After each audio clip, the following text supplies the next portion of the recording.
We look at the Pelicans going into the 2022-2023 NBA season. They damn near put together the perfect roster. We look at the best player on their team, one of the most unstoppable forces in NBA history. We look at their center, who's one of the best rebounders in all of the NBA, Jonas Valanciunas. They have a savvy, long, three-level scorer and Brandon Ingram, who continues to get better and better each and every time he steps onto the court. And then they had another three-level scorer, a veteran point guard who can dance on just about anybody in the NBA, and CJ McCollum. And then so you have those four guys right there that are pretty damn good. And to make things even better, you had an abundance of role players surrounding these guys, the right role players, guys that can play defense, guys that can knock down shots, guys that can rebound the basketball. But even with all of this, the New Orleans Pelicans, they still failed to make the playoffs, and it didn't have anything to do with competition, anything to do with talent. Only one thing could stop this team last season, and that was injuries. And these wasn't any normal injuries. These wasn't knick-knack injuries keep you out for 1 to 2 weeks, but for months and weeks and extended amounts of time, and it really hurt the New Orleans Pelicans last season. And to put into perspective how crazy the injuries was for the New Orleans Pelicans last season, and it was just the two players, but these two players that continuously got injured were the best players on the New Orleans Pelicans. But we look at this top three, this trio of CJ McCollum, Brandon Ingram, and Zion Williamson.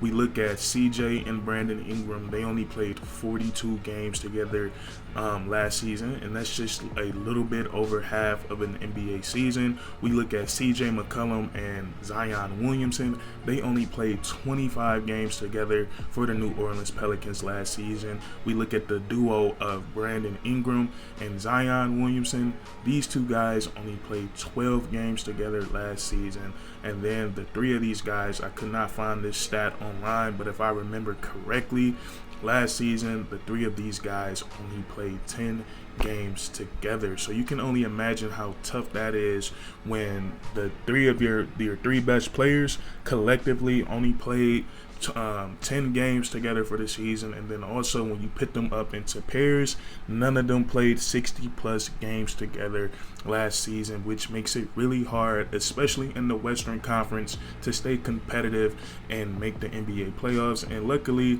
for the New Orleans Pelicans, they were still able to get to the play-in tournament where they lost to the Oklahoma City Thunder. And it's crazy because I think we were all big on the New Orleans Pelicans going into the season that just ended. And when I say we, I'm talking about me and the New Orleans Pelicans fan base, because they did have one of the more talented teams in the Western Conference. And we look at how the beginning of the season went, and it's crazy because this team was never at full strength. But towards the beginning of the season, they had Zion Williamson in a handful of the games, and whenever you have him out there, he's a real game changer. So I can't remember if it was before the New Year started or before the All-Star break started. The New Orleans Pelicans were one of the best teams in the Western Conference. At one point, they were first in the West, and I believe that first half of the season, or for majority of the first half of the season, they were a top 3 team in the Western Conference. And like I said, it's crazy because we've never really seen them at full strength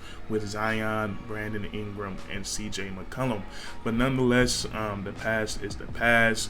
Now we're in this offseason, and once again, I'm still big on the New Orleans Pelicans. They didn't really make any huge changes to this roster, just a few tweaks. We can start off on what they did in this year's NBA draft.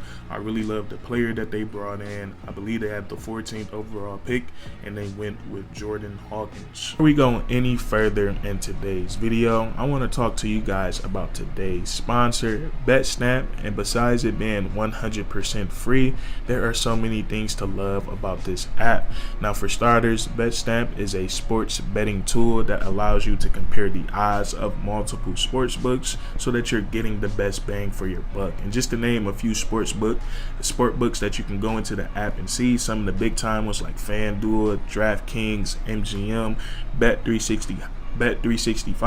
They have so many different sports books, and you can see all of the odds that those guys have to offer so that you make sure when you're placing your bets, you're getting the best bang for your buck. Another cool thing is that you can link your betting accounts to BetStamp, and they will automatically track your bets in your units for you. And also they have a section where you can go to. They show you the sports books that you're not signed up for, and they show you the really cool deals that you can get when you sign up for that app. So me personally, I'm a casual bettor. I don't bet every day, but when I do bet, I use BetStamp, and it's been very beneficial to me, and it really helps with your research. So I 100% recommend it if you're into sports betting, because it can make life so much easier.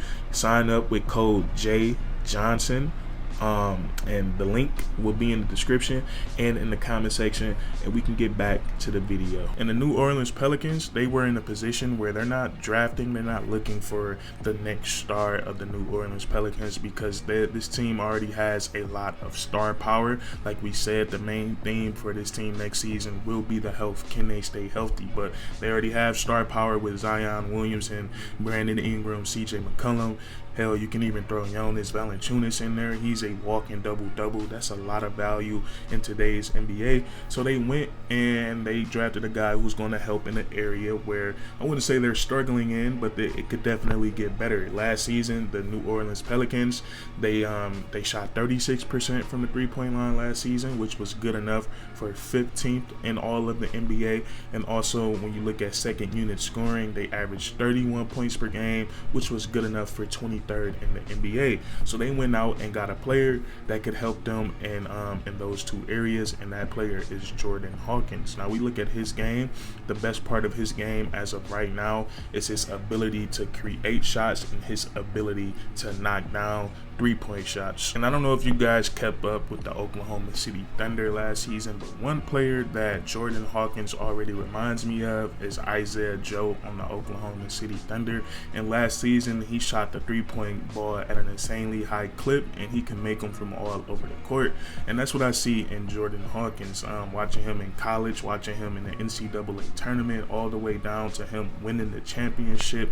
One thing he does is that he flourishes in making all types of jump shots, whether it's in transition as the trail man. He can catch it, pull up, he can catch it out on the perimeter, sidestep to the left or to the right, knock down the trade ball. He's great off the catch, he's great off the dribble, and also most importantly, he does a great job of running off of screens. And it's really a great skill that he has with how quick and how athletic he is. When he's coming off those screens and those pin downs, he has a great ability to square his body up and turn a difficult shot into a more easier shot. And in college, his field goal percentage was not that efficient. I think it was like 41% from the field and then 38% from the three-point line, but he does take a lot of perimeter jumpers. And then other than the three-point shooting, he does have more to his game. He is very, very athletic, so when guys are closing out very hard, he has the ability to put the ball on the floor, and he can finish above the rim.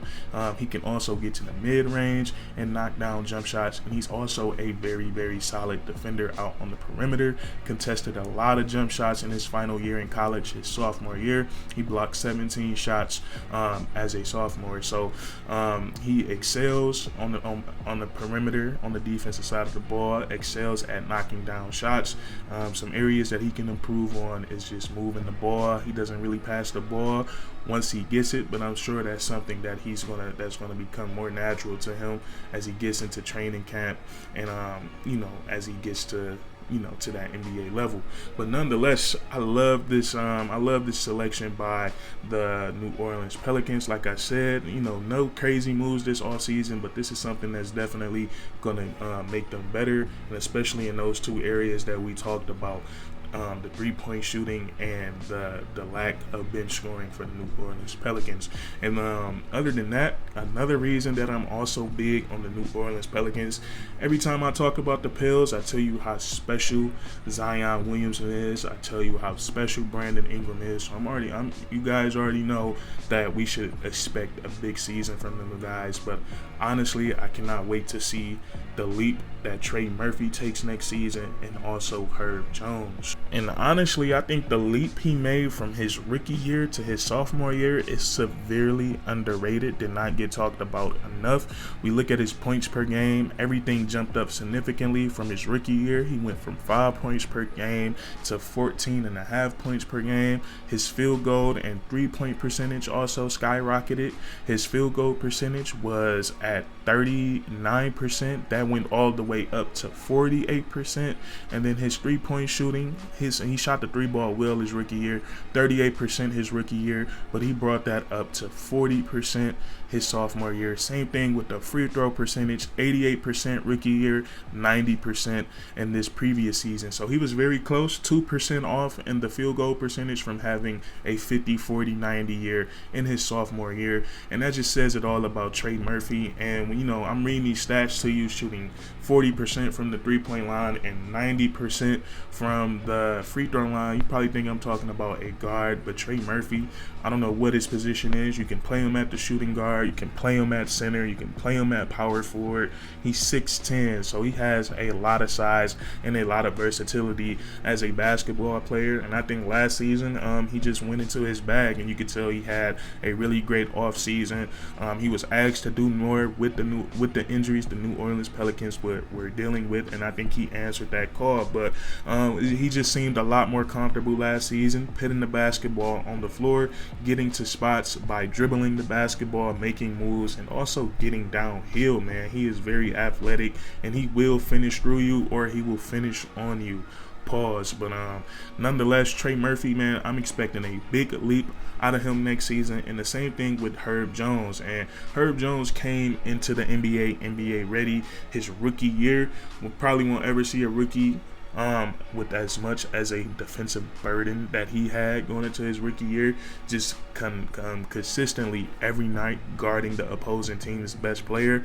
I believe in his rookie year, nobody guarded the opposing team's best player more than Herb Jones in his rookie year. So he is special on the defensive side of the ball. I can get into like all the things that he can do, the timing, the impact, the ground that he covers, the different positions that he can cover. But I'm pretty sure you guys already know that they call him not on Herb. And the only thing that we can ask him to improve on is knocking down that corner 3-point shot. And not just the corner 3-point shot. We're not going to limit him to that, but knocking down 3-point shots all over the court.